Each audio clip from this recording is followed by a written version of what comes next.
I charge Rockford with being the greatest deceiver in this state. I charge Rockford with being the greatest racist in this state. There is no point in time in this city's history that it has given black people peace and harmony. At every turn, it's given black people strife. At every turn, it's given black people injustice. So I charge the city of Rockford. I charge Rockford with being the greatest segregator in this state. I charge Rockford with being the greatest miseducator in this state. I charge Rockford with being the greatest exploiter and corrupter of black people in this state. I charge Rockford with being the greatest oppressor in this state, the greatest violator of human rights in this state. The state's attorney, who feeds black men to the Illinois prison systems, cannot deny the charges. The mayor and the aldermen who continue to deprive the west side of town of resources cannot deny the charges. The Gestapo, Klan, and Uncle Toms of the Rockford Police Department cannot deny the charges.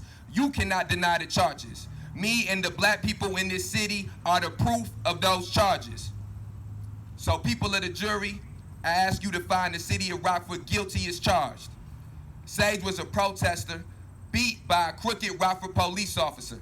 Multiple protesters have been harassed and had police officers make unwanted physical contact with them during and away from the protest. Multiple people have had their addresses leaked online since the protesting.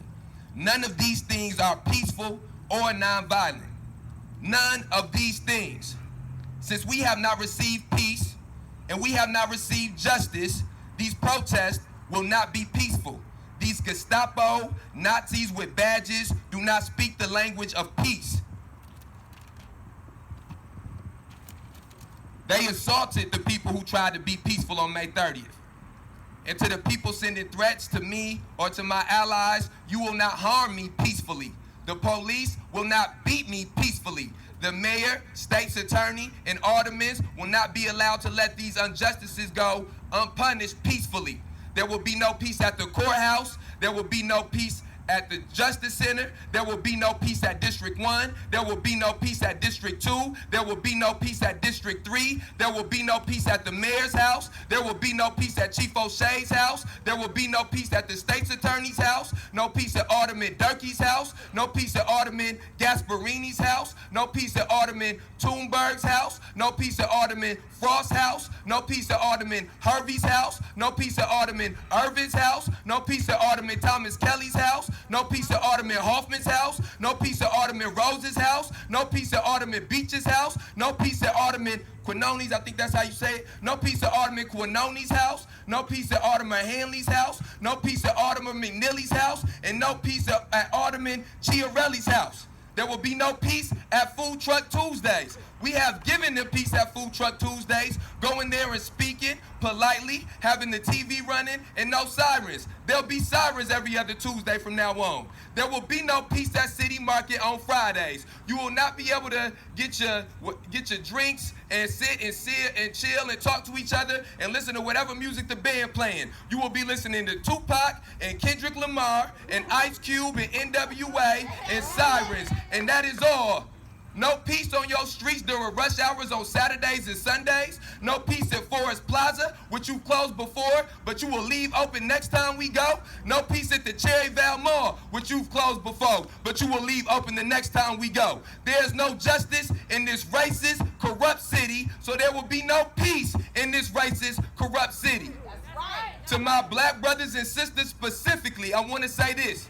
Put away your gang affiliations. Put away being GDs, BDs, Vice Lords, Waco, Stones, and any other gang. Put away being from the east side, from the west side, the south side, and the north side. Put away those differences.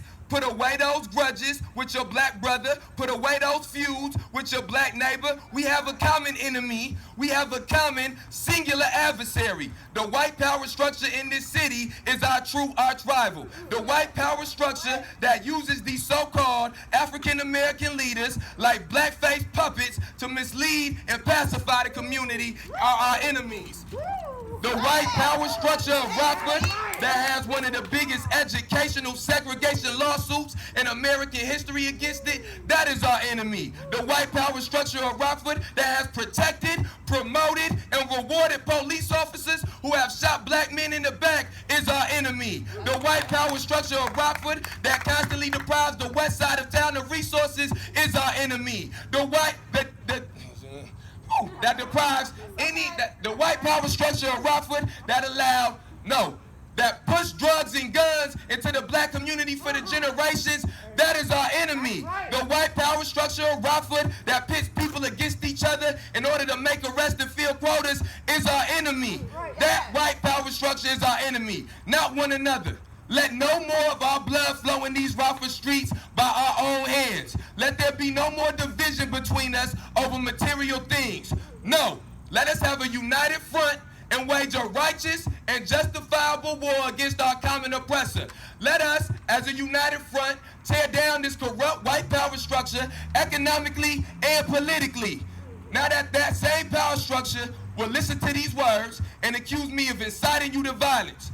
No, I am not inciting you to violence. The constant brutalization, discrimination, exploitation, and harassment that the Rockford Police Department and the city of Rockford has subjected generations of black people to is what incites violence.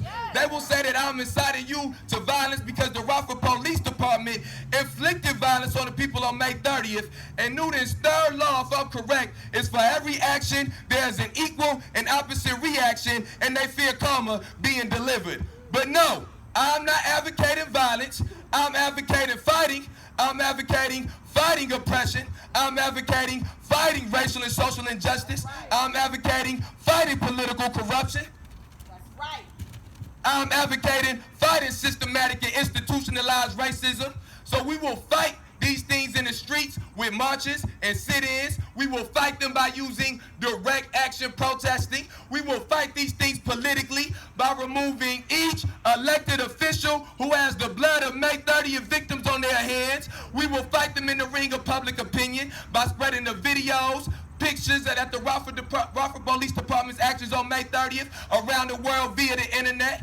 We will fight them in the eternal battlefield of history by documenting every press conference, every press release, every action or inaction taken by the city of Rockford and its police department. We will document every lawsuit, every excessive force complaint in this city's police history, every racist business that is aided by the police. And when the story of May 30th is told in Rockford in years to come, those people that I just named that are part of that white power structure will be immortalized as being on the wrong side of history. Fight the power. That's right. No justice! No peace! No justice! No peace! No justice!